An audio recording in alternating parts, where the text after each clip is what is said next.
The hearing room was packed.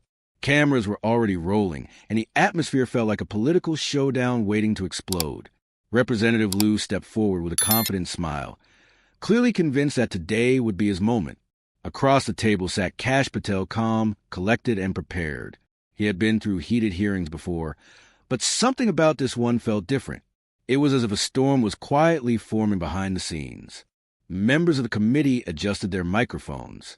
Reporters whispered predictions. Social media was already buzzing with anticipation, waiting for a viral clip to emerge. Lieu leaned in, eyes sharp and voice steady, as if he had a perfect strategy prepared to put Patel on the defensive. He framed his questions in a way that seemed like a carefully laid trap, designed to corner Patel into a response that could spark controversy. Patel did not flinch. He sat still, watching, analyzing. In the back of the room, the FBI director observed quietly, saying nothing for now, but his presence alone hinted that something major might soon be revealed. The tension rose. Lieu believed he had set the perfect stage. What he did not know was that the biggest twist of the hearing had not even begun. Lieu straightened his papers dramatically, as if preparing the perfect strike. The room went silent. Even the faint tapping of keyboards in the media section came to a halt. He began with a calm tone, masking the intensity behind his words. "Mr. Patel," he said, "are you aware of previous communications between government officials and certain advisors that may have influenced high-level national decisions without full transparency?" It sounded harmless, but it was a loaded question, designed to imply guilt, a trap with no easy exit. A few members of the committee shifted in their seats. They knew what Lieu was doing. This was not simply a question.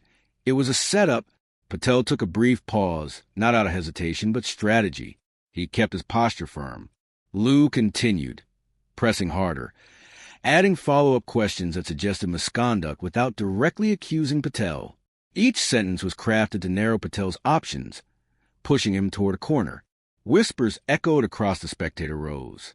Some viewers watching the live stream began typing frantic comments, convinced Patel was moments away from being caught. Patel finally responded, measured, composed. "With respect, Congressman," he began, carefully picking his words, "it is important that assumptions are not treated as conclusions. Transparency requires facts, not speculation presented as evidence." Liu's confident smile faded slightly, but he was not backing down yet. He shifted to a more aggressive line of questioning, trying again to lead Patel into a contradiction. And just as the pressure seemed to reach its peak, the FBI director adjusted his microphone. Reporters froze. Patel noticed.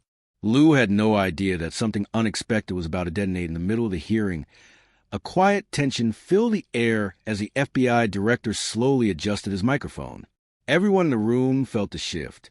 Something was about to happen, and it was not part of Liu's script. Lieu, still believing he controlled the moment, ignored the subtle warning and pressed forward. "Mr. Patel," Lieu continued, leaning in, "if you claim there was no improper influence, are you willing to state, under oath, that no confidential discussions took place outside official channels?" It was a heavy question, crafted to corner Patel into either a risky admission or a denial that could later be challenged. But before Patel could answer, the FBI director calmly raised his hand. That single motion silenced the room more effectively than any gavel could. "Mr. Director," the committee chair said cautiously, "do you wish to make a statement?" The director nodded slowly. Lieu hesitated. He had not expected this interruption. This was supposed to be his moment. The director spoke, voice controlled but firm.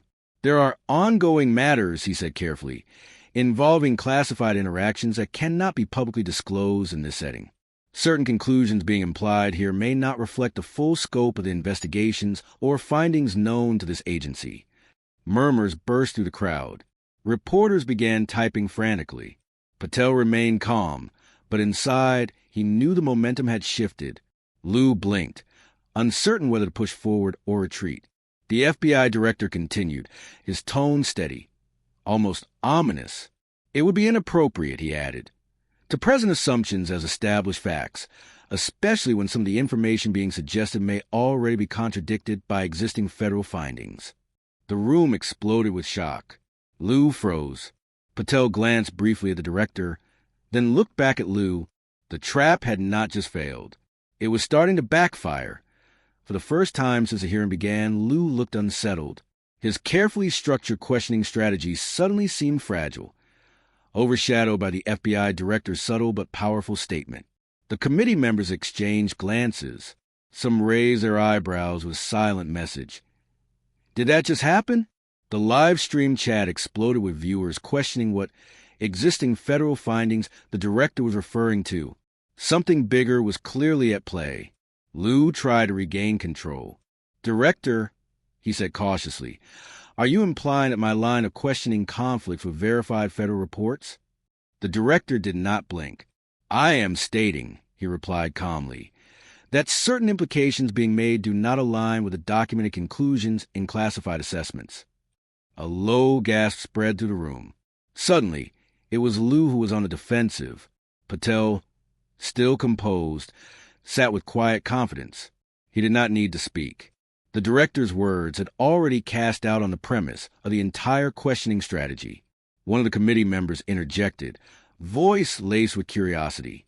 "Director, are you suggesting that Mr. Patel's involvement may have been mischaracterized in public narratives?" The director paused, but did not deny it. Lieu quickly tried to steer the conversation back. "Well, let us allow Mr. Patel to respond for clarity," he said, though his voice no longer carried the same authority. Patel leaned in slightly, speaking with calm clarity.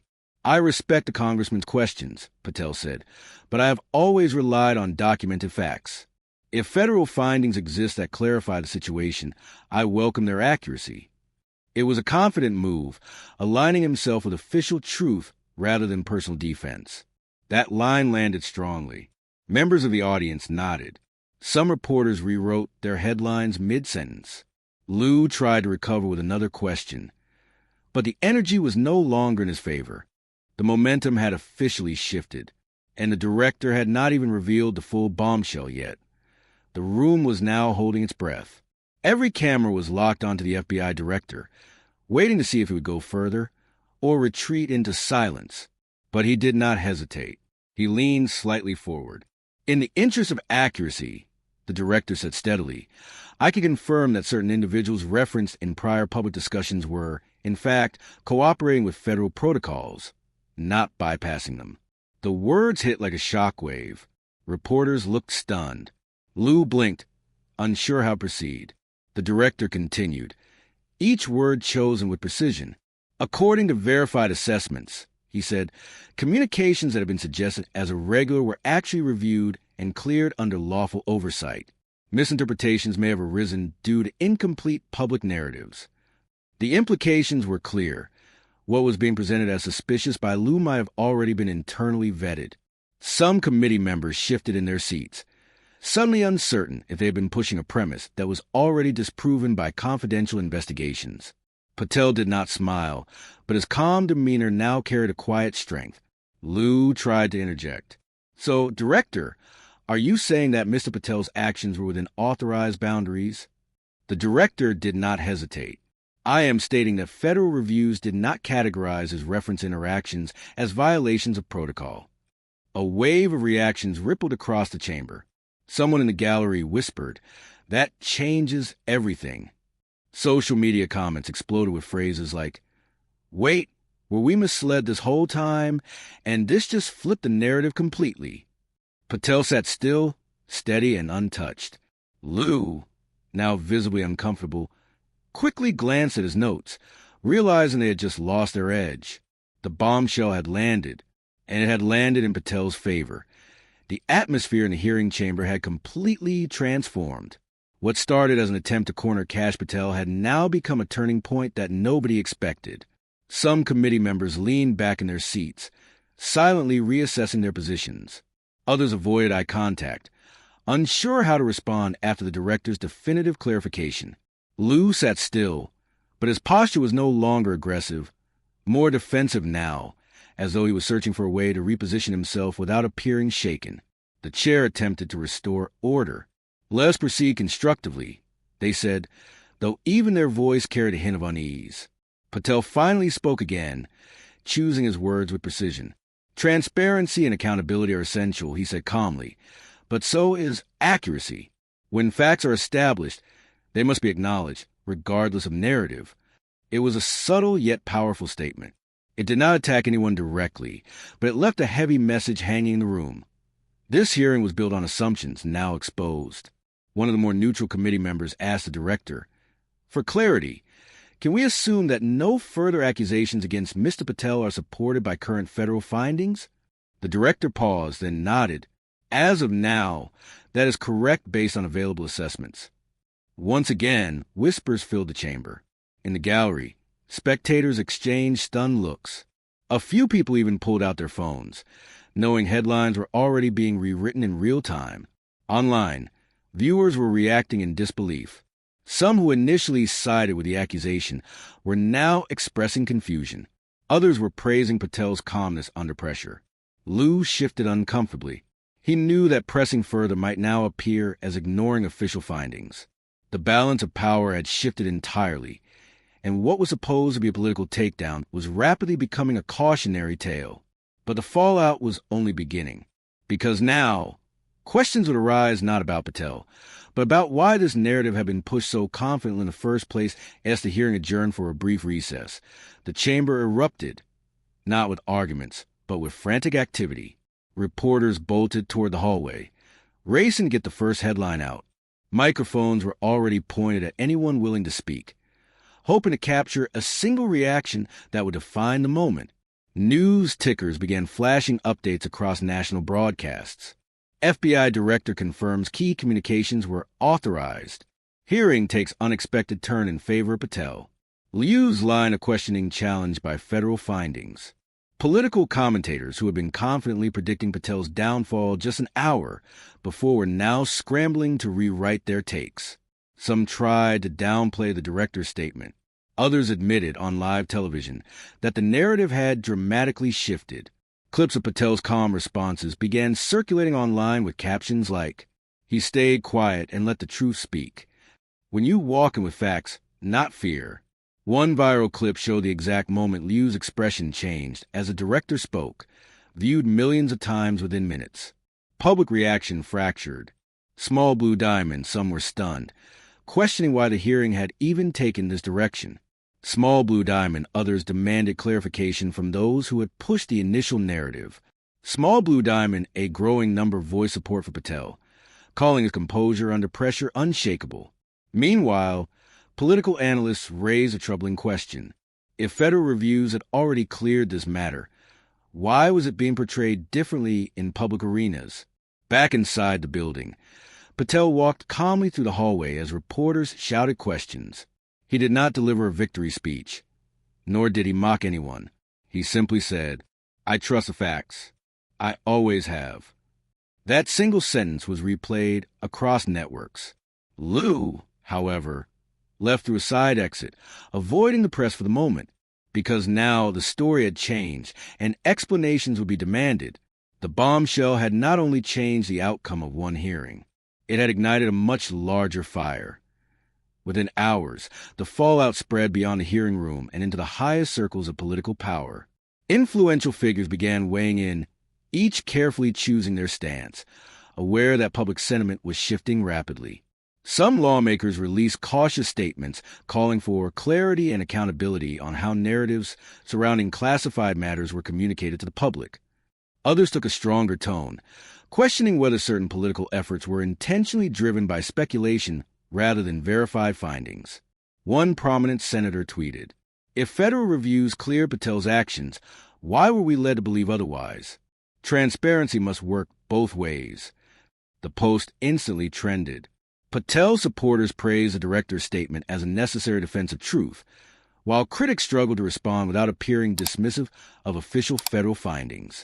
News panels ran split-screen footage.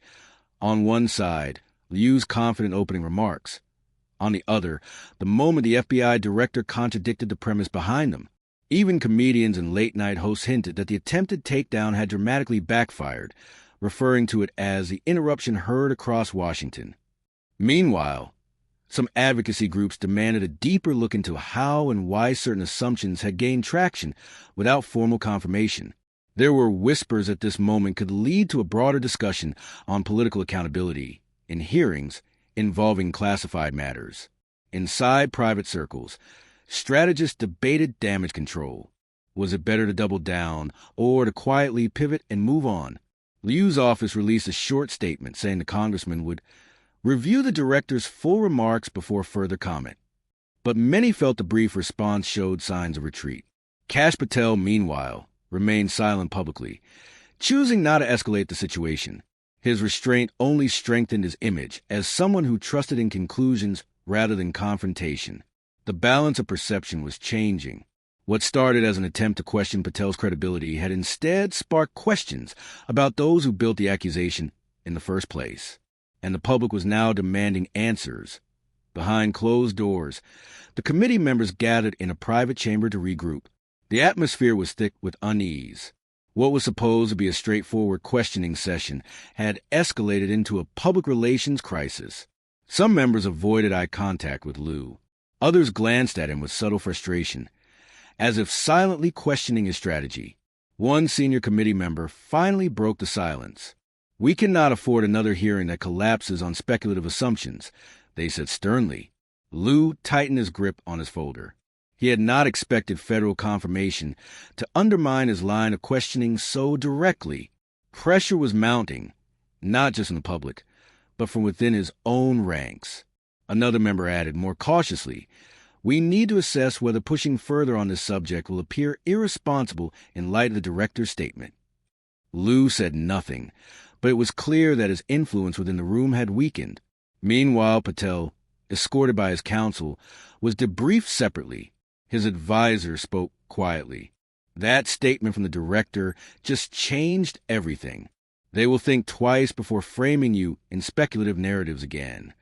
Patel nodded, not triumphant, but resolute. His goal had never been a dramatic victory, only clarity. Back in the hallway, whispers circulated that some committee members were reconsidering their approach for future hearings. A few even hinted at the need to refocus on verified issues rather than pursuing narratives that might unravel under scrutiny.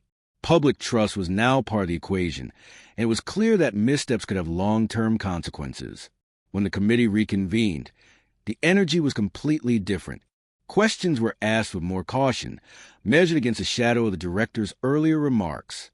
Patel answered each one with calm professionalism, refusing to show arrogance despite the favorable turn. By the end of the session, one thing had become obvious. The hearing was no longer about trapping Patel. It was about salvaging credibility. When the hearing officially closed, there was no dramatic outburst, no final accusation, no emotional speech. Just the quiet realization that something significant had shifted beneath the surface of public politics.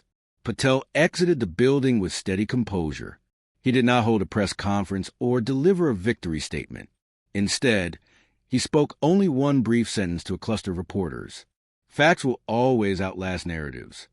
That line quickly became a headline, and a quote repeated across social platforms with admiration. Lieu remained silent for the rest of the day. Analysts noted his absence from typical media appearances, and some suspected that he was already focusing on reconstructing his position. Whether he would recover from this moment depended on how he addressed it going forward, or if he ignored it entirely. Meanwhile, the FBI director's statement became a turning point in discussions about accountability during public hearings. Commentators debated whether federal agencies should intervene more frequently when narratives begin to drift from verified reality, or whether this moment was an extraordinary exception.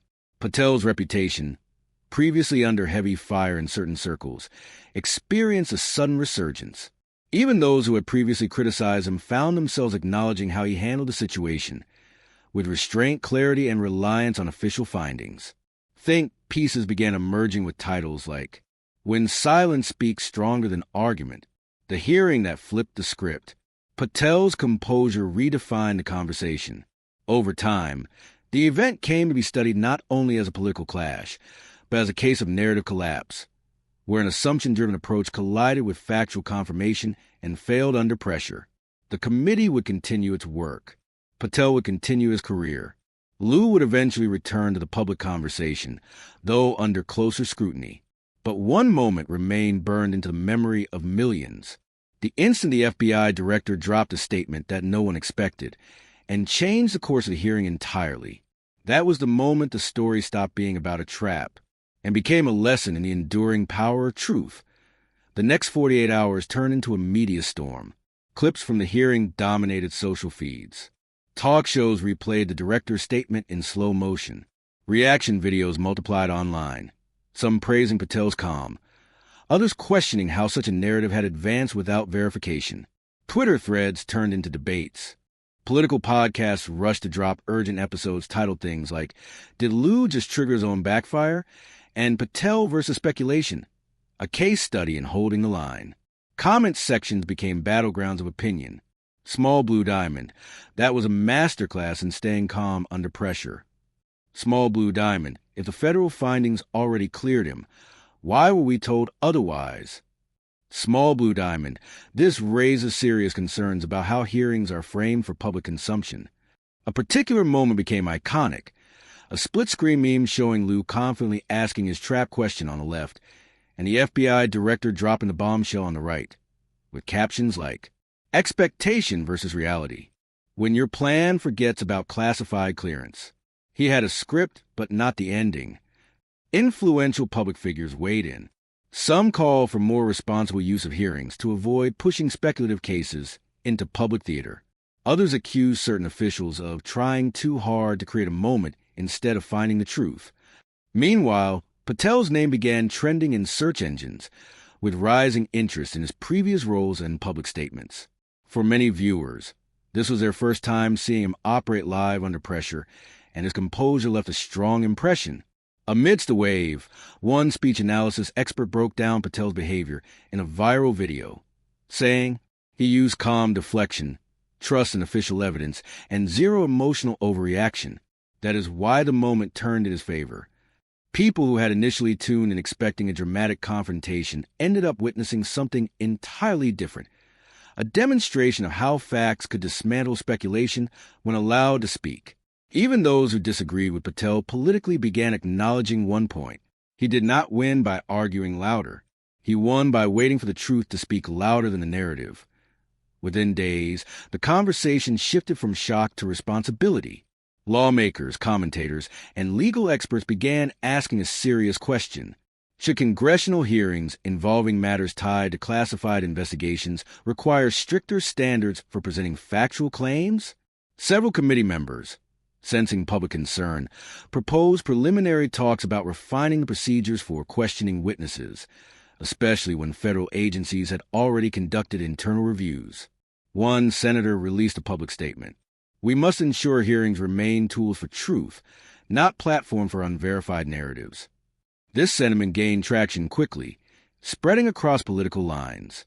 Even those who normally disagreed found some common ground, acknowledging that hearings should not risk misleading the public or damaging reputations without verified basis.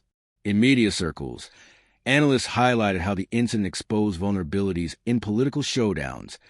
Dramatic questioning could go viral in seconds, but corrections or federal clarifications often came too late to prevent public misconceptions. A policy think tank published an article titled, "When the Hearing Room Becomes a Stage, Risks of Politicized Narratives Without Confirmed Evidence." Panels discussed introducing a rule requiring committee members to confirm whether their assumptions had been checked against classified clearances before implying wrongdoing in a public setting. Lieu's critics argued he rushed into a high-stakes confrontation without full alignment to verified facts. Lieu's supporters claimed the director's statement was too ambiguous to completely shut down the questioning, but even they admitted the moment had weakened the congressman's footing. Meanwhile, Patel remained silent, refraining from interviews. His spokesperson simply stated, "Kash trusts in institutional facts and supports any effort to prevent future hearings from being misled by speculation." That line was picked up and repeated by news outlets as a subtle endorsement of reform. The hearing had sparked something larger, not just a shift in public perception, but growing push to ensure that political drama does not overshadow verified truth. The stage was being set, not for another confrontation, but for change. As the conversation about reform gained national attention, one name repeatedly surfaced at the center of scrutiny: Representative Lieu. While some political allies initially attempted to pivot the news cycle to different topics, journalists were relentless. Every press appearance Lieu made was followed by a barrage of questions. Small Blue Diamond, were you aware of federal assessments before framing your questioning? Small Blue Diamond, do you stand by the implication you made against Patel? Small Blue Diamond, do you believe public narrative should be corrected when contradicted by classified findings?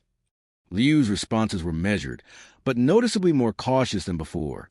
He emphasized that questioning was part of the democratic process, but repeatedly avoided addressing whether he had prior knowledge of the findings referenced by the FBI director. Behind the scenes, staffers worked overtime to manage the fallout. Internal discussions focused on how Lieu could reframe his involvement, not as someone who pushed a flawed assumption, but as someone advocating for oversight regardless of the outcome. Yet, the pressure was not only external. In committee corridors, some colleagues, particularly those with upcoming elections, quietly expressed frustration that the fallout was affecting broader public trust in hearings as a whole. A few suggested privately that Lieu should publicly acknowledge the director's clarification to ease political tension. One committee member was overheard saying, "It is one thing to press for answers. It is another to push a story that falls apart under federal confirmation." Meanwhile, editorial pages debated whether Lieu should issue a corrective statement. Opinion pieces appear with headlines like, "White Heavy Checkmark, a lesson in overreach, when politics pushes too far." White Heavy Checkmark, will Lieu address the fallout or let define him? White Heavy Checkmark after the bombshell, accountability or silence? Lieu was now facing a choice. Step forward and recalibrate, or stay defensive and risk long-term damage to his credibility. Patel, for his part, made no direct references to Lieu. He spoke only once more in a calm radio interview, saying, "I believe everyone involved will reflect on what happened. Reflection is how progress happens." The contrast was becoming clear. While Patel appeared composed and forward-looking, Lieu was caught in a defensive posture, working to regain control of the narrative as the calls for clarity grew louder. Under mounting media pressure and internal advisement, Representative Lieu finally issued a public statement during a scheduled press briefing. Cameras were already rolling before he even stepped up to the podium. The silence in the room was tense and expectant. Lieu began with a controlled tone. "I believe in holding all officials accountable," he stated, "and my line of questioning during the hearing was intended to ensure transparency and oversight." However, instead of directly referencing the FBI director's bombshell remarks, Lieu remained vague. "I respect federal agencies," he continued, "but I will always ask tough questions when public trust is involved." Some reporters nodded politely, but others weren't impressed by the generalities. When the floor opened for questions, things escalated. A journalist from a major network asked bluntly, "Congressman, do you acknowledge that the director's statement contradicted the premise of your questioning?" Lieu paused and replied, "I believe interpretations vary, and the director chose his words carefully." Another reporter interjected, "But the federal findings clear Patel's involvement. Do you regret implying wrongdoing?" Lieu responded, "My duty is not to predict classified conclusions, but to challenge narratives when they raise public concern." He tried to move on, but a third question cut in. "Will you seek clarification from the FBI or continue operating under assumptions already contradicted by their review?" The congressman tightened his jaw. "We will continue working within procedural standards," he said abruptly. Within minutes of the briefing ending, reactions poured in. Chart-decreasing, some viewers felt Lieu had dodged responsibility rather than addressing the federal clarification. Chart-decreasing commentators criticized the absence of acknowledgement regarding the director's direct contradiction. Chart-decreasing opinion polls on social media indicated that public confidence in his line of questioning had declined further. Political analysts noted that rather than closing the matter, the statement reopened debate, suggesting that Lieu might be unwilling to fully accept the implications of the director's bombshell. Patel, meanwhile, remained silent, and once again, silence proved more powerful than words. Because as the press conference clips circulated, one question echoed across comment sections and editorial pages. Was this an explanation or an evasion? In the days following Lieu's press conference, the public response intensified rather than faded. Opinion columns hardened their tone. Commentators from across the spectrum called his statement careful but incomplete. A growing number of voices now called for something more than generalized justification. They wanted acknowledgement. Hashtags like hashtag clarify the hearing and hashtag truth before narrative began trending, driven by citizens who believed public figures should correct narratives once they were contradicted by federal confirmation. Even some neutral observers, who had no strong feelings toward Patel or Lieu beforehand, started echoing a shared sentiment. If the premise was flawed, accountability was owed, not deflected. A prominent legal analyst said during a televised segment, after an official federal clarification, the standard shifts. Continuing without acknowledgement creates the impression of narrative persistence rather than truth-seeking. Meanwhile, Patel received invitations for interviews, panel discussions, and op-ed features, but he declined most of them. When he finally issued a short written statement, it read, "This was never about winning a moment. It was about ensuring facts are respected. I hold no resentment. I simply trust that future hearings will begin with verified information rather than assumptions." The statement struck a chord. Calm, balanced, forward-looking. Pressure on Lieu continued to mount, not in the form of outrage, but in quiet insistence. Even some of his political allies privately suggested that a brief acknowledgement might help restore balance and end the story. Eventually, in a short, carefully phrased interview, Lieu made one final remark. "I acknowledge that the FBI clarification adjusted the context. I accept that and will move forward focusing on oversight grounded in confirmed facts."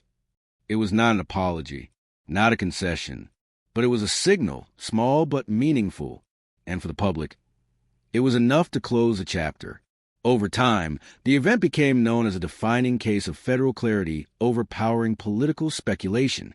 A moment where silence, composure, and verified truth outlasted momentum-driven questioning. A moment where a hearing meant a trap. Someone became a lesson in restraint. A moment where a bombshell statement shifted not just a conversation, but expectations of accountability.